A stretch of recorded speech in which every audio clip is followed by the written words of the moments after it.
Salut les internautes, je vais vous raconter mon histoire parce que j'ai besoin de votre avis.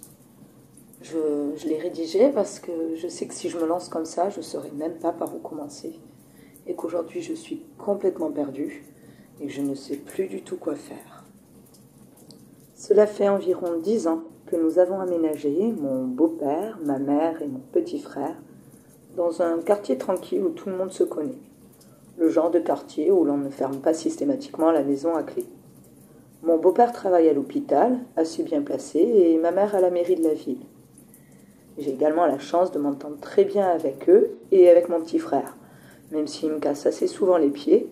Et dans ce cas, généralement, c'est Tom qui vient à mon secours et ils partent ensemble faire du foot. Tout allait franchement pour le mieux, jusqu'à il y a environ 2 ans, quand un nouveau voisin a fait son apparition dans le quartier. Tout le monde n'a pas remarqué, mais notre voisin n'était franchement pas très clair.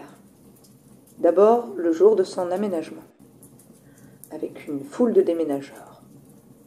Bon, agréable, il dit bonjour au voisin, rien de plus. Mais pendant la nuit qui a suivi, j'étais dans ma chambre, sur mon ordi, il devait être environ 1h du matin, quand j'ai entendu de drôles de bruits qui venaient de la maison d'à côté, donc de sa maison. J'ai donc jeté un œil par ma fenêtre, et là, je l'ai vu, notre nouveau voisin, tout seul, en train de tirer des grosses caisses en bois vers la cave. Et j'ai trouvé ça d'autant plus bizarre que toute la journée, il était resté là, à regarder et diriger toute son équipe de déménageurs, sans jamais laver le petit doigt pour autre chose que boire son café, et en traquant la moindre petite défaillance dans son organisation. Il fallait que tout soit nickel, que rien ne soit laissé au hasard. Il dirigeait tout ça comme si c'était une fourmilière. Et également, pourquoi faire ça au beau milieu de la nuit, alors que ça faisait un moment que son déménagement avait l'air terminé et que tout était calme. Et qu'est-ce qu'il pouvait bien y avoir dans ces caisses?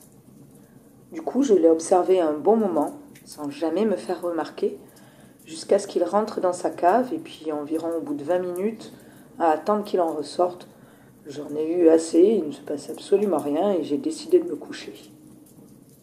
Pendant toute une semaine, je me suis demandé qu'est-ce qu'il pouvait bien y avoir dans ces fichues caisses. Et un soir, c'était un dimanche, dans la nuit encore, je l'ai à nouveau vu faire des allers-retours à sa cave en transportant de curieux sacs noirs. Ça m'a vraiment intriguée et puis j'ai du coup décidé de mener ma petite enquête. D'un côté, j'allais chercher tout ce que je pouvais trouver comme renseignement sur lui, et de l'autre, j'allais chercher tous les cas, toutes les affaires bizarres et non résolues qu'il pouvait y avoir eu dans le coin. Au début, je n'ai pas appris grand-chose. J'ai su que notre voisin venait d'un pays étranger, qu'il vivait seul, qu'il n'avait apparemment pas de famille, il ne sortait presque jamais, si ce n'est toutes les semaines à la même heure, je n'avais pas encore trouvé pour aller où, qu'il n'aimait ni les enfants ni les animaux. Mais bon, c'était rien de vraiment probant. Je m'étais donc dit que j'irais directement chez lui essayer de fouiller le fameux jour où il était absent. Finalement, je n'ai eu pas tellement de difficultés à m'introduire chez lui, étant donné que j'avais prévu le coup et j'avais coincé une de ses fenêtres afin qu'il ne puisse pas la verrouiller.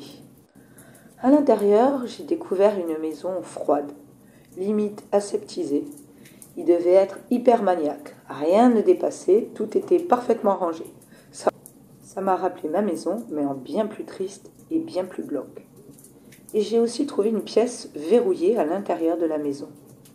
J'ai trouvé ça curieux qu'il ferme une porte à clé alors qu'il vit seul. Mais je n'ai pas eu le temps de poursuivre parce qu'il allait bientôt rentrer. Évidemment, j'avais l'intention de revenir voir qu'est-ce qui se cachait derrière cette porte.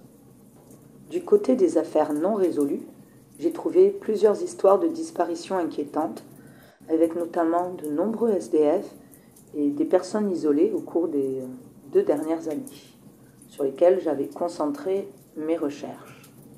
Parallèlement, j'ai également commencé à remarquer des petits détails dans le quartier, comme le fait que le lampadaire devant chez nous ne fonctionnait plus depuis plusieurs mois, plongeant les 4 maisons qui l'entouraient complètement dans l'obscurité.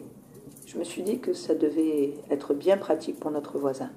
J'ai également remarqué des disparitions d'animaux et des traces ci et là de choses un peu curieuses, des affiches de disparition. Mais petit à petit, mon enquête est devenue plus sombre et beaucoup plus dérangeante pour moi. Parce que mon principal suspect était petit à petit en train de se transformer. En effet, j'ai fait des découvertes qui m'ont amené à avoir un autre suspect que mon voisin. Tout est parti d'une petite boîte en métal que j'ai trouvée enterrée sous la clôture qui séparait notre propriété de celle du voisin. Ce que j'y ai trouvé à l'intérieur a complètement changé ma position et m'a beaucoup troublée. J'ai mis plusieurs jours avant de me décider à poursuivre mes investigations.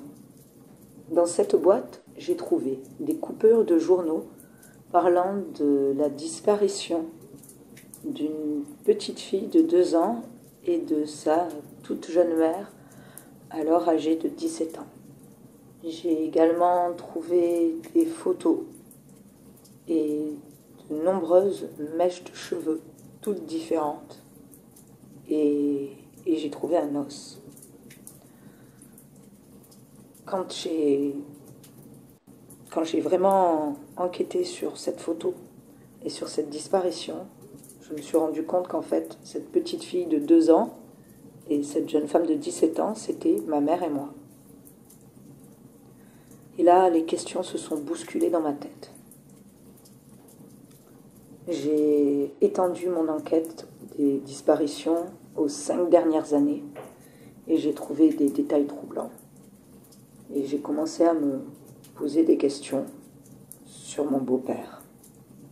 J'ai remarqué des détails, des petites choses troublantes dans ses allées-venues et j'ai remarqué que ses absences la nuit ne correspondaient pas forcément à ses horaires à l'hôpital. Et j'ai décidé de le suivre une nuit. Et là, j'ai découvert pour moi l'impensable. J'ai cru que c'était pas possible, c'était pas lui. Ça pouvait pas être meurtrier, j'avais dû faire une erreur quelque part. Je me suis trompée, j'ai suivi la mauvaise voiture, je voulais pas y croire. Mais oui, c'était bien ça. Mon beau-père était un meurtrier en série. Et tout le temps où il passait avec mon petit frère, c'était en fait pour le préparer à prendre le relais. Les animaux disparus, c'était eux. Maintenant, qu'est-ce que je fais de tout ça?